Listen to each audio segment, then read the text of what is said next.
This is Houston Newsmakers with Cambrell Marshall.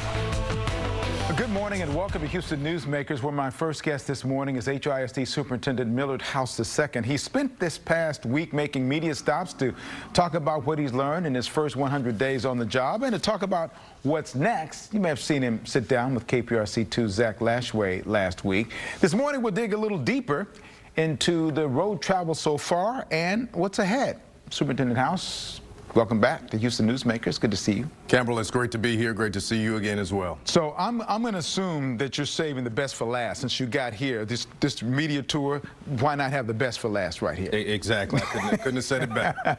That's why I said it. Hey, there have been few dull moments in your first 100 days. Is that a statement that could be pretty accurate? Absolutely, and it's one of those things that you just have to expect in public education at the superintendency. It's a job that's full of responsibilities, and when you add in, a pandemic on top of that, and students being out for 20 months in many instances in terms of not seeing a classroom, it adds some challenges. But we're up for those challenges, and as we reflect back on the last 100 days, I'm proud of what we've done to get us to this particular point, and we have a plan for what the future is going to look like. And I'm going to talk to you about some of that. I do want to touch base on something that happened this past week. Students at Madison High School walked out in protest. They say they were protesting for what they say are derogatory remarks by staffers and using some explicit language.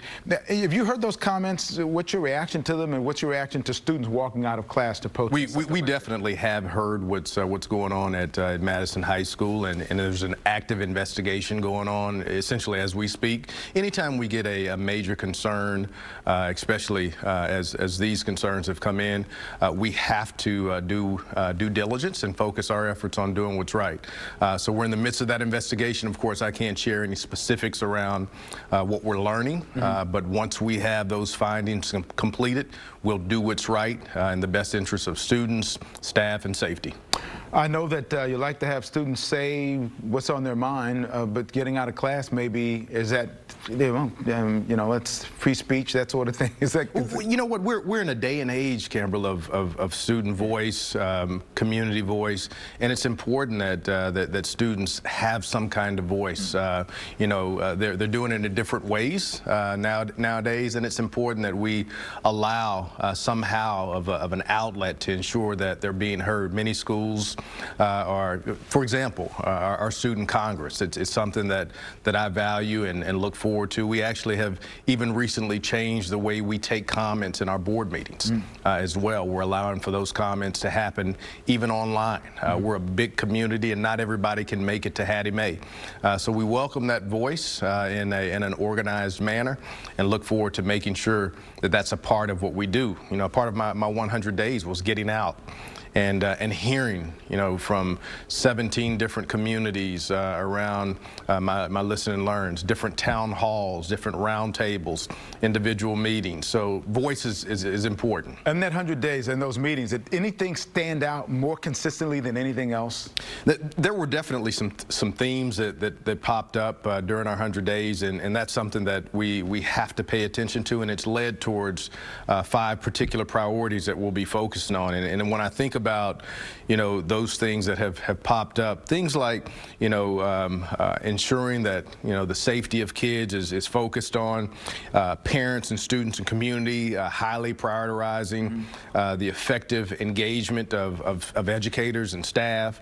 Another theme that popped up, Cambrell, is that there's a widespread desire and imperative and knowing that it's imperative to strengthen teaching and learning, and that is rolled over into one of our priorities that hopefully I can share in a little bit. A couple other themes that popped up is knowing that the district needs to offer a wider portfolio of schools. What we learned is that there's certain communities that are magnet deserts, or certain communities that don't have as many options as other communities. I heard that over and over. I also heard that many families who have children that have exceptional needs feel like that those needs haven't been heard or haven't been successfully accomplished in the manner that they need.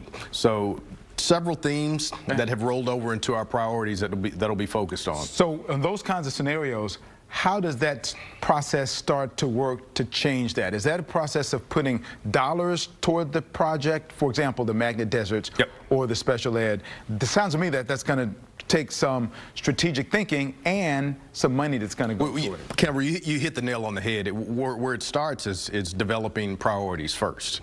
And then your priorities will roll into the strategic planning. And then you build your budget around your strategic planning. So we've developed 5 simple priorities that will be the driving force of a strategic plan that we're actually starting to work on now and will complete in March. So during my State of the Schools address in March, I'll be delivering to the community, our parents, a strategic plan. And then the 5 priorities are simple. Number 1, there's been an issue with being able to attract, retain talent. So we have to cultivate world-class talent in this school district. The second priority is providing equitable opportunities and resources at every school. We have to make certain. Many of our kids transfer 2-3 times in one school year, and they have to have, equitable resources at every school. Number 3 is promoting high-quality teaching and learning, and that consists of making sure that we have great curriculum, the fidelity and execution is in place to ensure that that curriculum is in place or is being executed in a manner that the kids are getting what they need. The 4th priority is ensuring great schools and programs are in every community. I heard over and over that my child has to drive or ride on a bus, X number of hours in the morning and X number of hours in the afternoon because we didn't have options. And the 5th priority is delivering, as I mentioned, services and supports to our special needs students in the best manner possible. So it starts with developing priorities, which we have, and we're going to be building everything that we do in terms of our strategic plan between now and March around these priorities, and then focusing on how we'll pay for it thereafter. So the strategic plan process is underway right now? It's underway. We've had, I think, 7 meetings so far, and we'll be meeting weekly. I've got an owner, a cabinet owner for each one of those, the priorities that I just talked about, and I'm looking for the innovative ideas. I was able to bring, some world-class talent to my cabinet. I finished hiring my cabinet here in the last couple weeks. That was one of my goals in my first 100 days.